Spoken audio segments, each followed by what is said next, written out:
Story time. Imagine you're a tiny sea squirt larva swimming through the vast ocean with your primitive little brain guiding every movement. You're young, the most active you'll ever be, and you're looking for your future home to start your adult life. Finally, you find it. A beautiful little rock in a great neighborhood. You settle down, attaching yourself permanently to this rock. Then, you do something unexpected. You eat your own brain. Hey there, it's me, Core, and you're listening to Exercising Self-Control from Fitness to Flourishing. The sea squirt's first act after becoming what could be described as 100% sedentary is to digest its own nervous system for energy. And this bizarre behavior reveals one of the most profound truths about why you have a brain in the first place. Here's what that brain-eating sea squirt teaches us. Your brain didn't evolve to think, to dream, or even to perceive the world. It evolved for one reason only: to direct movement. It makes sense, doesn't it? Once the sea squirt stops moving permanently, its brain becomes useless baggage. It literally eats it because when movement ends, the brain's job is done. This isn't just true for sea squirts. Everything you do, for example, talking, looking around, scrolling social media, happens through muscle contractions. Movement is your only way to affect the world around you. Everything else your brain does, for example, remembering, seeing, hearing, feeling, only matters if it helps you move better. Even falling in love, you might ask? That's your brain driving movements that lead to reproduction. What about remembering your childhood? That's your brain searching for relevant ways to influence how you move through life today. So how does your brain actually control movement? It's really sophisticated, and that's one of the reasons getting robots to move well has been such a challenge. The brain operates in what Daniel Wolper, professor of neuroscience at Columbia University, calls a soup of noise. This is the sensory noise from countless environmental inputs that corrupts your nervous system signals. For example, when you reach for your bottle of water, your brain faces two huge problems. First, your senses are imperfect. Try this. Close your eyes, move your arms apart, then slowly begin moving the tips of your index fingers together.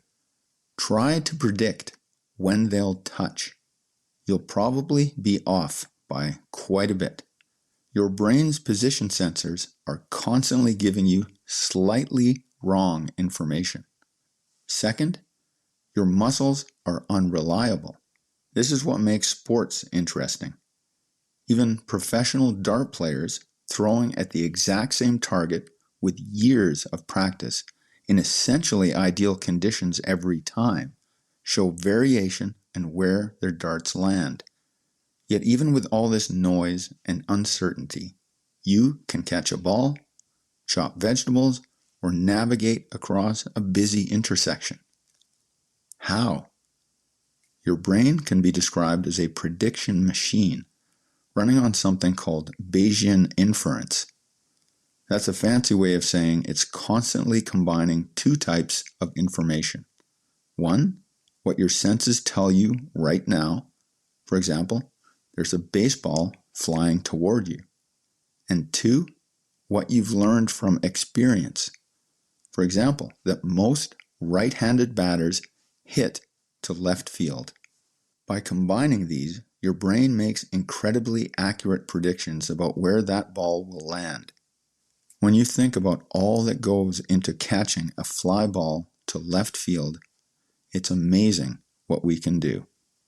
Understanding that your brain exists for movement completely changes how we should think about achieving goals. Your brain is the result of millions of years of evolution perfecting movement strategies, and we can apply these same principles to any goal in life. Here's a 5-step movement method for realizing your goals. Step 1, choose your direction. Just like your brain calculates the most efficient path to catch a ball, you need to pick a direction that moves you towards something better than where you are now. The key word is toward. Movement requires a clear target or destination. Step 2, choose your method of movement. Your brain doesn't just get you to the target. It chooses movements you can sustain. If the movement is too painful or stressful, you'll quit. Pick a method you can maintain or, better yet, learn to enjoy, because you'll be moving far longer than finally achieving. Step 3, start moving immediately. Your brain doesn't wait for perfect information. It starts moving based on the best available data and adjusts as it goes. Every minute you delay is another minute of not moving in your preferred direction, and as a result, not learning what you can learn in no other way. Step 4, maintain daily velocity. Velocity is more important than speed.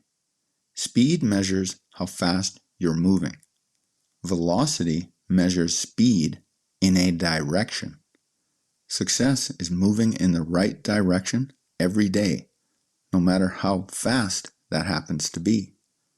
Step 5, improve as you move. Here's the critical insight.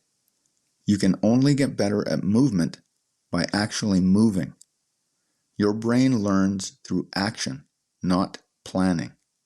You'll never become skilled at anything by merely thinking about it. The next time you think about a sea squirt digesting its own brain, remember what it's teaching you. Your incredible 3-pound brain, with its 86 billion neurons and countless connections, evolved for one primary purpose: to help you move through the world effectively. By keeping in mind the purpose of your brain, to get you moving and keep you moving, you can harness its movement strategies to realize the life you want. Whether you're learning a new skill, building a business, or improving a relationship, you won't just be trying to think your way forward, you'll be moving your way forward. That's it for today. Catch you next time.